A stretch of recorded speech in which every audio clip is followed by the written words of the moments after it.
Юсуф, правнук Ибрагима, будучи правителем Египта, пригласил своего отца Якуба и его семью жить вместе с ним.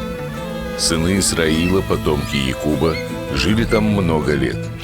Израильтяне рожали много детей и умножались, пока не наполнили землю египетскую. И вот к власти пришел новый фараон, который не знал о Юсуфе. Он сказал своему народу: «Смотрите, израильтяне становятся сильнее нас. В случае войны они присоединятся к нашим врагам и встанут против нас». Египтяне стали изнурять израильтян тяжелым трудом. Но, несмотря на это, они продолжали расти в числе.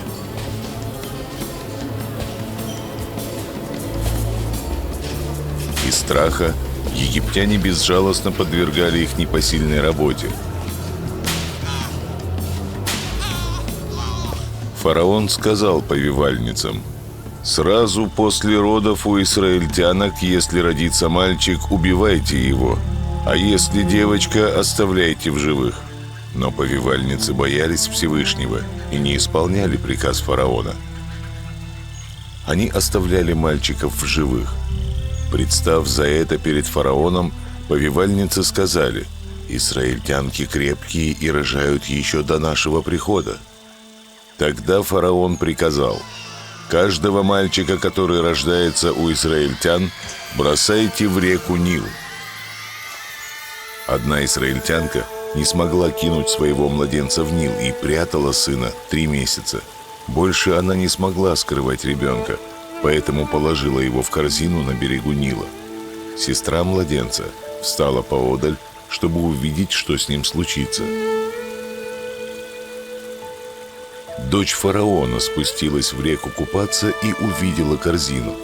Открыв ее, она обнаружила младенца и поняла, что он из еврейского народа. Тогда сестра младенца подошла и спросила: «Может найти кормилицу для ребенка?» «Да, пойди», — ответила дочь фараона.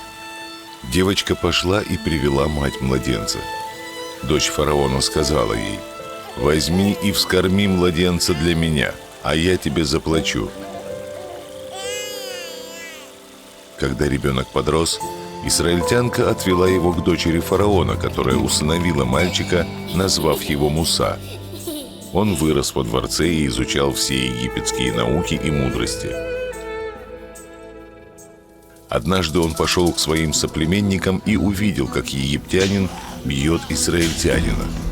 Оглянувшись вокруг, чтобы никто не увидел, Муса убил египтянина и спрятал его тело. На следующий день Муса увидел 2 дерущихся израильтян. Муса спросил обидчика: «Зачем ты бьешь своего брата?»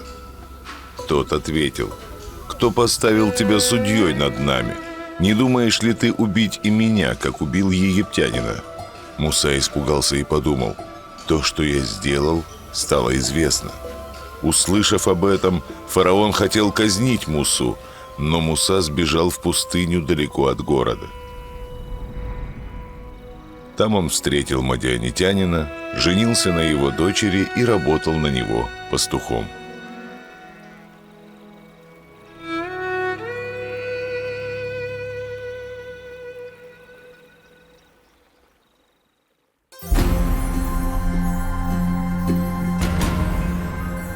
Мать Мусы, его сестра и повивальницы не подчинились приказу фараона, хотя это грозило им смертью.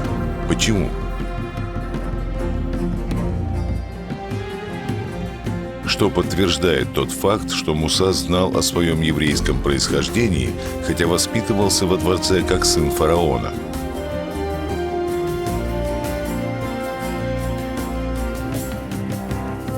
Одно событие полностью изменило жизнь Мусы.